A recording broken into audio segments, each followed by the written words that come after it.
যে মানুষটা তোমাকে ভরসা করে কখনো তার ভরসা ভেঙে দেওয়ার মতো কাজ করো না।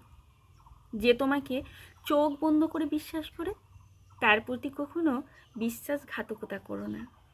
যে তোমার জন্য অনন্ত অপেক্ষায় আছে তার অপেক্ষার অমর্যাদা করো না। যার কাছে তুমি সবচেয়ে বেশি গুরুত্বপূর্ণ তাকে গুরুত্বহীন করে দিও না।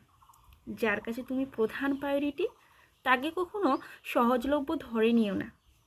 যে তোমাকে সম্মান করে তার অনুভূতির অসম্মান করো না। অসময়ে যে তোমার হাত ধরেছে সুসময়ে তার হাত অনায়াসে ছেড়ে দিও না। সর্বোপরি যে মানুষটা তোমাকে ভালোবাসে কখনো তাকে খারাপভাবে কষ্ট দিও না। এই ভরসা, বিশ্বাস, স্নেহ, মায়া, ভালোবাসা অর্জন করার যোগ্যতা তো সকলের থাকে না। যে তোমাকে এইসবগুলোর যোগ্য মনে করে সেই জায়গা দিয়েছে, সারা পৃথিবী এক করেও তাকে ভালো রেখো। সবসময় জানবে সেই মানুষটার কাছে তুমি একদিকে এবং বাকি পৃথিবী আর একদিকে।